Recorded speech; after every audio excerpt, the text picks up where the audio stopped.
Oi, pessoal. Sou Eliane, hoje Eliane Riske, sou casada e vim contar um pouquinho da minha história para vocês.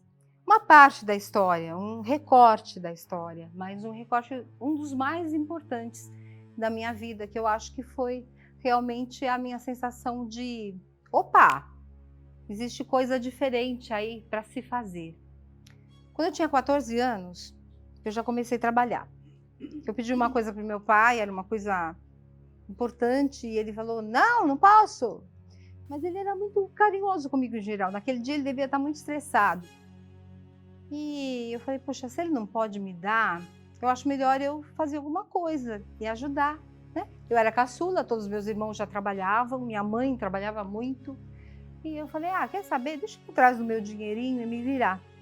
E com 14 anos é aquela batalha, né? Hoje em dia até, né? Tem essa coisa toda e para mim foi muito importante. Primeiro emprego, como é que eu consegui? Toda a minha família evangélica, eu era evangélica na época, e aí uma moça da igreja falou, olha, eu estou precisando de uma recepcionista no lugar que eu trabalho, e era já um centro de psiquiatria. Então foi muito interessante, porque eu comecei, primeiro trabalho, em vez de ir para um salão de cabeleireiro, alguma coisa um pouco menos densa, eu já fui direto para um lugar que eu descobri que eu queria muito ajudar as pessoas, mas ainda era muito leve para mim aquilo. E essa mesma moça desta igreja, depois de um tempinho, ela começou a me chamar para fazer alguns trabalhos voluntários com ela. Só que de repente me apareceu uma situação assim, um pouco diferente. Falou, olha, na FEBEM está precisando muito de voluntário. E quando foi falado isso, eu fiquei pensando, né? E o lugar que precisava de voluntariado era um lugar onde tinham crianças só assim, bem pequenininhas, de 0 a 5 anos e 11 meses. Passou dos 6 e ia para outro lugar e ficava até os 12, e depois o outro lugar dos 12 aos 18. Quando eu conheci esse lugar, eu fiquei muito impressionada. E eu lembro de um dos primeiros casos, assim, uma das primeiras coisas que eu quero contar para vocês da minha experiência lá, foi um exercício que primeiro você fazia um curso para ser voluntária lá. E foi um exercício que eu chamo de exercício dos limões. Tinha mais ou menos umas 30 pessoas na sala, e eles chegaram e jogaram vários limões, assim, montes, um saco enorme de limões no meio da sala. E aí você ia e pegava um limão, e depois você tinha que olhar para o seu limão, curtir o seu limão, ficava assim, tipo, 1 hora com o seu limão, tudo que você fazia era com aquele limão. E depois de um tempo, eles falaram, devolve teu limão lá. Aí você devolvia, aí tinha um intervalo, quando voltava, você tinha que achar o seu limão. E eu consegui descobrir qual era o meu limão. Mas a maioria se confundia, eram muito iguais. Quando a gente foi no primeiro dia de voluntariado, as crianças eram todas carecas, as crianças eram todas magrinhas, e eram todas, não vou dizer bonitas, e tinha assim, os que andavam e que eram uns tamanhos muito parecidos. Hoje em dia, você vê uma criança de 5 anos, uma de 3, os tamanhos são bem diferentes. Lá não. Era tudo catatauzinho assim, parecia tudo muito igual mesmo. E aí eu vi a importância daquele exercício dos limões, porque eu ia pegar uma criança e depois eu tinha que no outro dia encontrá-la. Vocês entendem que a gente está falando de ser humano? Tem que fazer essa coisa de você tentar achar o teu ser humaninho que você vai para cuidar, porque ele é tão igual aos outros, porque ele talvez também tenha sido jogado, maltratado. Eram crianças de alto risco que estavam lá para não ficar com pais muitas vezes drogados, muitas vezes que batiam, muitas vezes pedofilia, eles estavam ali. Depois de desenvolver um tempo o meu trabalho, foi bem gostoso, porque a diretora, aquela que eu convenci a me deixar entrar, disse assim para mim, olha, eu sei que você tem um jeito, assim, eu estou gostando do teu jeito de fazer essas estimulações com as crianças, você parece sensível, você é carinhosa, eu vou te dar uma criança especial para você cuidar, uma criança um pouco diferente. Ela não tem deficiência, ela tem toda a potência, diferente de outros casos, mas ela tem toda a potência de falar, ela já tem 3 anos, ela pode falar, ela pode andar, mas ela ainda não faz isso. E aí eu fui pesquisar um pouquinho, eu tinha meus amigos psicólogos lá, né, do lugar que eu trabalhava, fui conversar um pouco, e eles disseram, Eliane, a criança, ela tem estimulação e começa a fazer as coisas. Nenenzinho nasce e chora, aí ele ganha colinho, ganha mamar, ganha fraldinha limpa, ganha uma coberta, ganha o soninho, a naninha. Se a criança não tem estimulação, ela vai ficando paralisada, ela vai não fazendo. Então ela é normal, ela podia ser qualquer criança do mundo aí, só que ela não tem. Aí voltei para lá e falei que trabalharia com ela e tentei dar tudo de mim. Tudo que eu tinha naquela idade, 17 anos, e tudo que eu podia dar de amor, eu entregava para aquela criança toda vez que eu ia. Eu ia sempre de manhã, 3 vezes por semana. Ela realmente era muito assim, paralisada. O nome dela, Ritinha. Esse nome eu nunca vou esquecer na minha vida. E ela era assim, feia, gente. Ela era feia, ela era maltratada. E a gente vai descobrindo as coisas. Ela ficou, por um milagre, um dia inteiro numa lata de lixo. Por um milagre ela viveu, isso que eu quero dizer.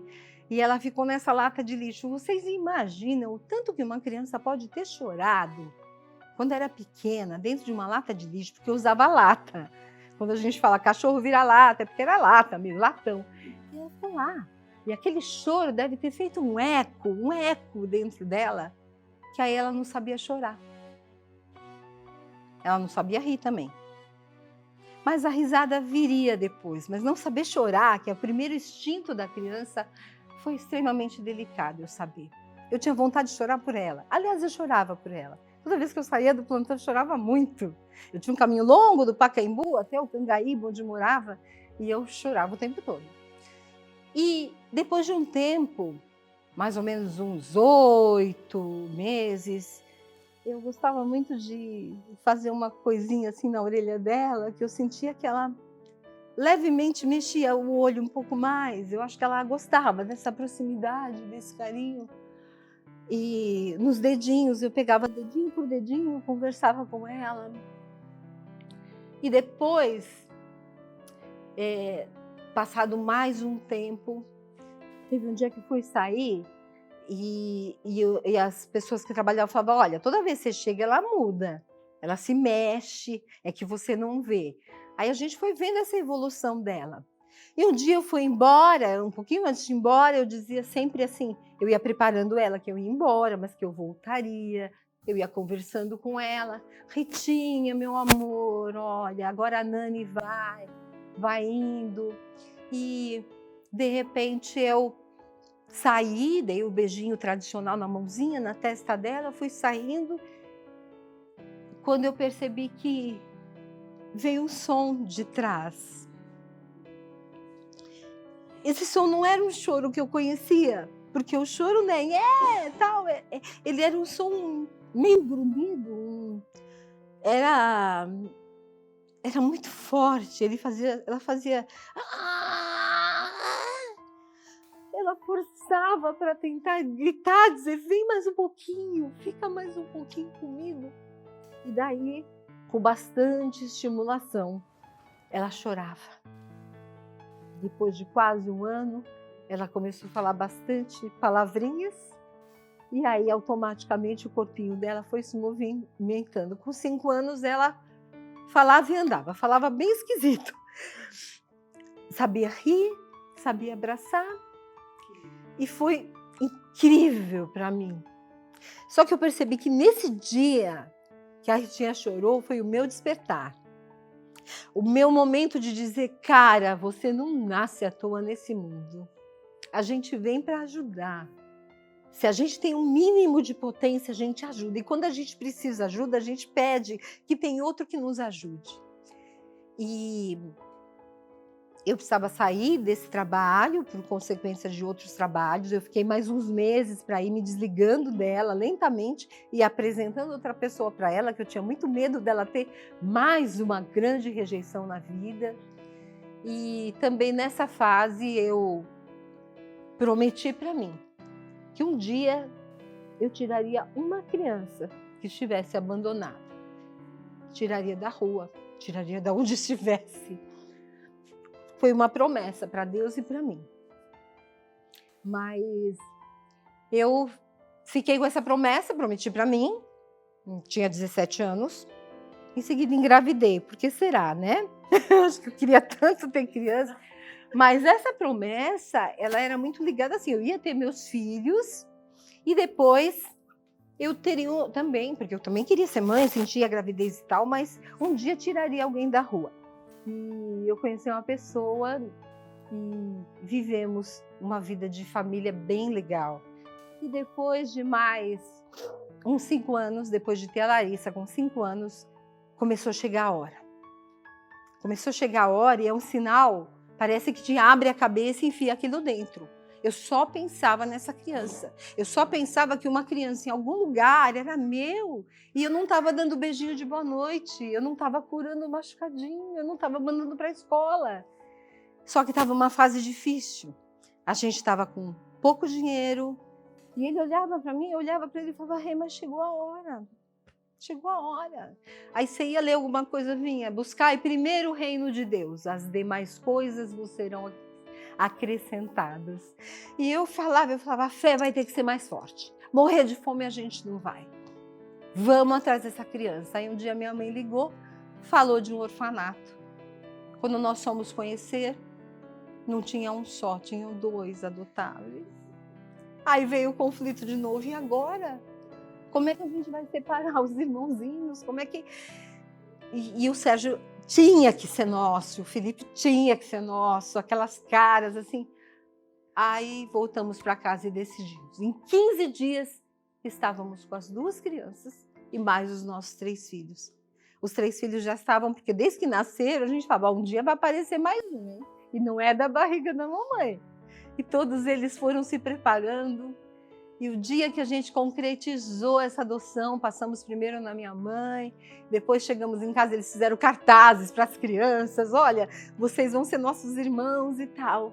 E foi um dia de grande realização.